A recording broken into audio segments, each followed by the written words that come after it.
या ठिकाणी स्वामींनी भट्टोबासांना भिक्षांनाचे महत्व निरूपण केले. नित्यदिनी विहरणाला जात असताना महाद्वाराच्या बाहेरील बाजूस चरणचारी उभे राहून सर्वज्ञ दिशा अवलोकुनी अमंगल असणाऱ्या दिशा मंगल करीत होते, ते हे ठिकाण होय. अशा प्रकारे परब्रह्म परमेश्वर अवतार सर्वज्ञ श्री चक्रधरांच्या श्री चरण स्पर्शाने पावन झालेल्या या डोमेग्रामच्या पवित्र भूमीला अभिवादन करूया.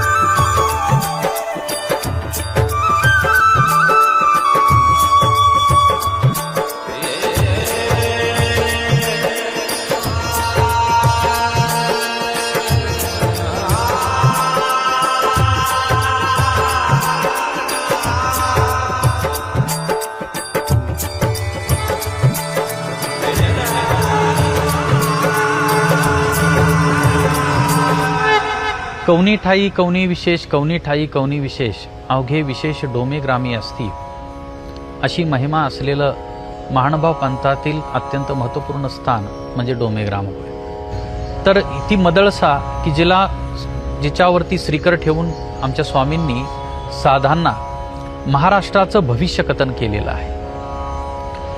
सोंडी असेल ज्या ठिकाणी तत्कालीन समाजाचं सामाजिक स्थितीचं वर्णन दाकोच्या चरित्राच्या माध्यमातून आपल्याला पाहायला मिळतं.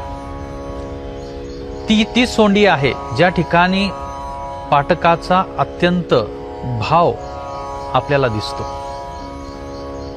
भिंत आहे, ओटा आहे, ज्या ओट्यावर बसून पंडित माहीमभट्टांच्या भेटीचं तथा त्यांच्या बोध संक्रमणाची ती लीळा आपल्या विस्मरणात कधीच जाऊ शकत नाही. खिडकी आहे जी तांबूळ खिडकी आहे, जिला पाहताच आचार्य भाईदेव व्यासांचा विरह अनावर झाला. हे ते स्थान आहे की ज्या ठिकाणी महानुभाव पंथाचे पहिले आचार्य श्री नागदेव यांचा मृत्यू सर्वज्ञांनी चुकवलेला आहे. हे तेच स्थान आहे ज्या ठिकाणी अखंड ब्रह्मविद्येची गंगा प्रसवलेली आहे. या ठिकाणी असलेले तिन्ही मड आणि या वास्तूतून प्रगट होणाऱ्या सर्वज्ञ प्रभूंच्या एक एक लीळा म्हणजे एक एक रत्न आहे. स्थानाच्या ठिकाणी असलेल्या द्वैशक्ती, कृपा आणि माया या साधनवंतांना वरदान ठरलेले आहेत आणि म्हणून अशा या डोमेग्राम नगरीचं महत्त्व हे अपूर्व असं प्रकारचं आहे. अशी ही डोमेग्राम नगरीची महिमा जाणल्यानंतर असे वाटते की डोमेग्राम म्हणजे अव्यक्तमंत परमेश्वराच्या कृपेचे व्यक्त प्रवेशद्वारच होय. त्रयमठातील ईश्वरीय लीळांच्या पवित्र श्रुती अंतःकरणात साठवून ईश्वराच्या अलौकिक स्वरूपाचे दर्शन घडवणाऱ्या या पवित्र वास्तूला आपण साष्टांग दंडवत प्रणाम करूया.